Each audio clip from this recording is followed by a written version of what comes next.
दोस्तों चीनी वाले सवाल तो अक्सर पूछे जाते हैं कि चीनी का मूल्य बढ़ गया, कम हो गया, है ना, खर्च कम हो गया, बढ़ गया, क्या है। तो ये सम अगर आज आपको समझ में ना आया तो आप इस चैनल को ही छोड़ देना, ठीक है। कि चीनी के मूल्य में 25% की वृद्धि होने के कारण, चीनी के मूल्य में 25% की वृद्धि होने के कारण ये तो वाजिब सी बात है कि महंगाई बढ़ रही है तो वृद्धि भी होगी, है ना। हर चीज़ के मूल्य में वृद्धि होगी, घट तो नहीं रहा, कुछ भी नहीं घट रहा।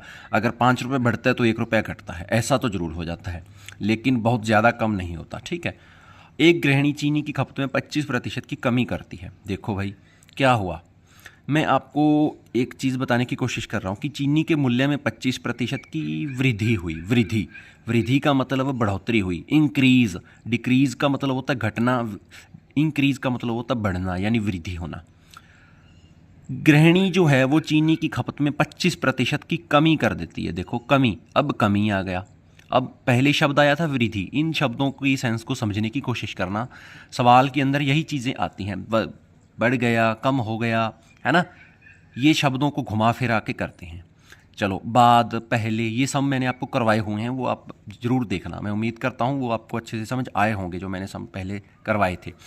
अब देखो मैं आपको यहाँ पर एक चीज़ बढ़ रही है, एक घट रही है ना। रेट बढ़ गया, खपत घट गई। तो इसके अंदर आपको 2 फॉर्मूले बताऊँगा, देसी जुगाड़ है। एक तो प्लस माइनस का ए, ठीक है, यहाँ पे लिखो प्लस माइनस का ए, ये काट दो, प्लस माइनस का बी, प्लस माइनस का ए बी बटा में 100, ठीक है। ये प्लस माइनस की सेंस अभी आपको पता चल जाएगी कि क्या होता है। दूसरा देसी जुगाड़ मैं यहाँ पे करवा देता हूँ। ये फर्स्ट फॉर्मूला आपका 50 से कम सेकंड लगेंगे सवाल को हल करने में, ठीक है। लिखने में ही आपका टाइम खपत होगा। Plus A B, plus A और plus minus B, plus minus A B बटा में 100। तो यहाँ पर ए क्या है, यानी ये वाला पहला रेट आपका, बी क्या है, आप दूसरा रेट मान लो, बस यही है। 50% की वृद्धि हुई तो प्लस लो, प्लस, कमी हुई तो अगले में 25 कर लो, प्लस माइनस। देखो 25 गुना 25 करोगे, एक प्लस है एक माइनस है तो टोटली माइनस हो जाएगा, बटा में 100 है ना भाई। 25 में से 25 घटाओगे तो 0 बचेगी। तो 25 को 25 से मल्टीप्लाई करो, 625, और कितने का आया, माइनस का, बटा में 100। देखो क्या आया, -6.25 कमी हुई। पूछा क्या, चीनी के खर्च पर क्या प्रभाव पड़ेगा, कि चीनी का जो खर्चा है हमें कम करना पड़ेगा। देखो भाई हमें उसी रेट में जो भी है, मतलब हमारा अपना खर्चा जो है वो घटाना पड़ेगा। कितना घटाना पड़ेगा, -6.25।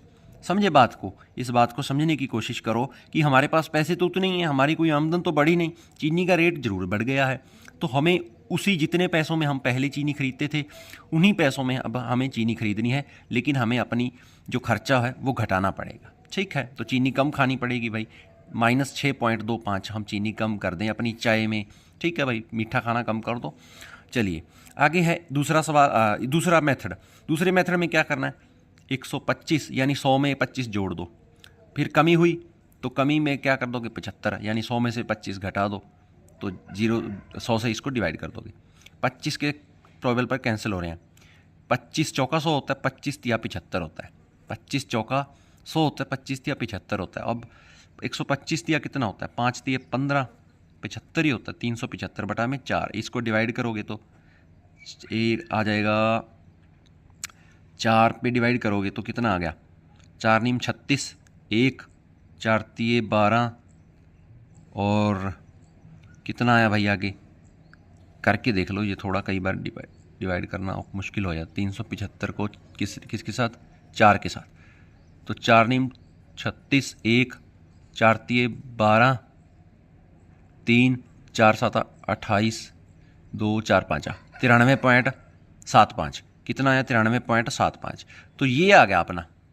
अब पहले आना चाहिए था 100, लेकिन आया 93.5। तो कितनी कमी हुई, 100 में से घटा दो, 93.75 को 100 में से घटा दोगे तो जो आपका आंसर आएगा वो 625। कमी हो रही है ना, देखो 100 में कमी हो रही है तो हमें इस तरह से आपका आंसर मिल जाएगा।